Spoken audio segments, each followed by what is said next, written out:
Hi, this is John from FlatCatGear, and welcome to another segment of My Two Cents. For those of you who don't know, I've created this format called My Two Cents, and really what this is, it allows me to express opinions about different topics that come to mind, particularly about camping. So today, the topic I want to talk about is, I hear a lot of talk about variability of stoves, particularly the difference between testing alcohol stoves on your bench top and going out in the field. And a lot of what I hear people talking about is, oh, there's so much variability, it can't be controlled. And that's why I started to do this segment, because in my opinion, I don't see it. I'm not sure what people are talking about. I will talk to you what I think are the top 4 variables, and that's what this video is about. So when it comes to variability, there are 4 things that I think that impact systems while you're out backpacking. And some of them can be controlled and some of them can't. So we'll discuss each one of those in a minute. So the first one is absolutely is going to be wind. The second is going to be windscreen design. The third, I'm going to talk about cold water. And the fourth, I'm going to talk about cold temperatures. So first, let's talk about wind. So what is the impact of having wind affecting your system? So from my perspective, there are 3 things that happen when you get a lot of wind. Number 1 is wind will increase the burn rate of your stove. The second thing it will do is wind will shift around the flame center where it is positioned on your pot. And the third thing is that the wind will cool off your entire system. So, this is a variable you can't control. So what you need to do is you need to minimize it. So the way to minimize it, there are a couple things to do. First, a lot of it is like selecting the right location. When I go set up a tent, I'm looking for a place that's fairly level. I'm looking for a place that's fairly wide because I have a tarp tent, so I need to stake out my lines. I make sure that there's not paths where water is going to flow down through it. There's a number of criteria that you do when you set up your tent. The same criteria can be said about setting up a stove. If you had your choice, you're not going to set up your stove in an out open area. You're going to put it somewhere where there's some shelters and stuff. So, the first thing is just deciding where to put it. The second thing I want to talk about, particularly in stove placement, and I'm not sure where this whole concept came up. I can look on YouTube, I see a lot of people putting their stoves on top of a picnic table, or what they're doing is they're building these platforms that hook up to a tree. These systems work fine when there's no wind. But when wind picks up, it's a totally different story. So, I've known this at the elevation, the wind speed varies as a function of height, but there's not a lot of good data out there. There's a lot of data for sailing, but not for backpacking. So what I did was I went down to the beach, happened to be down there, and I started taking some measurements of the wind. Now, I got myself an anemometer. I've had this for a couple of years.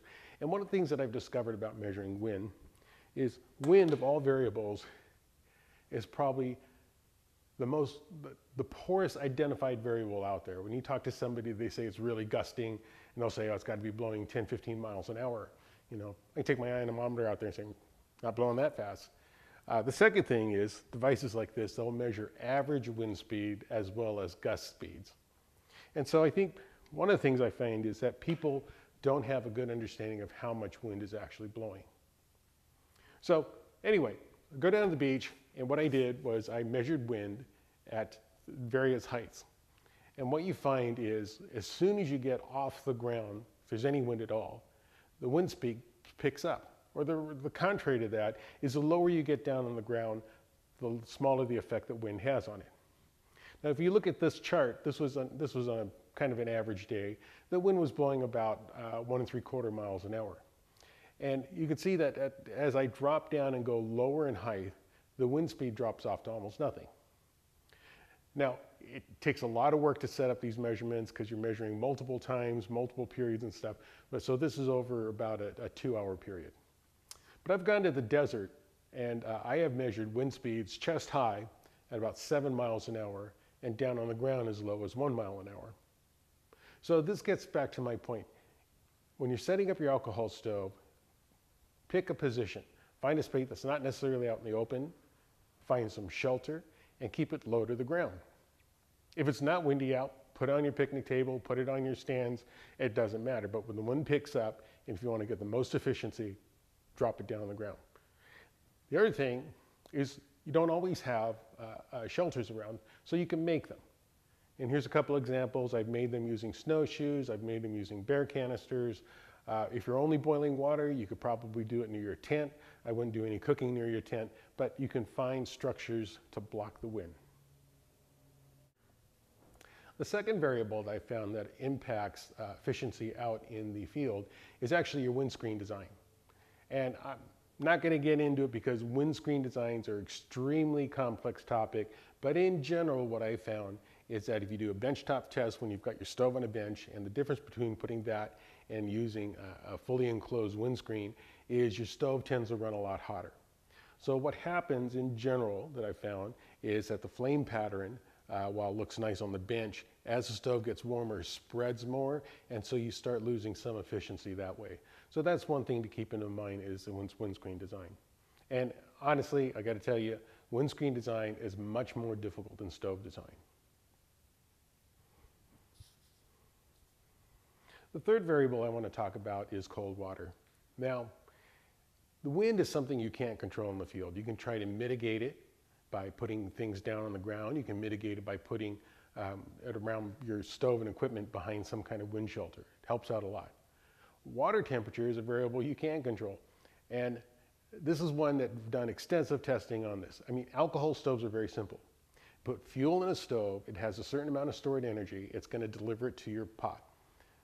And this is how accurate it is. If you have a good stove will boil 2 cups of 70°C water using 15 ml of alcohol. Now, since water has a known quantity, it maps out that for every 10 degrees colder you are than 70°C, add 1 milliliter. So if you have ice water and you've been testing at 70°C, you need to add, that's 40-degree difference, you add 4 milliliters more alcohol, and that will bring it to a boil. The last variable that I've seen is environmental. And this is, I've taken my system out and my stove is cold. It's been out all night, it's cold, my fuel is cold. What I have found is that cold temperature does not affect the efficiency. What it does is it makes the boil time a bit longer, but your fuel efficiency is about the same. So of these, wind is a variable you can't control, you can mitigate. Windscreen design is a variable that takes a lot of work to figure out. Cold water temperature is an easy variable to mitigate. You just need to add a little bit more fuel, and like I said, it's about 1 ml for every 10 degrees lower. And the fourth one is environmental temperatures. If it's cold out, you can do things like put your stove in your tent or put it in your pocket. But I don't see it changing the efficiency. It does change the time of the boil. So that's my view. If you look at it, I don't believe there's that many variables out there that affect your system. You can control those, particularly the wind. In fact, if you control the wind as a variable in windscreen design, you've probably controlled 85% of the variables that you need to control out there. The rest you can compensate for. It's very straightforward.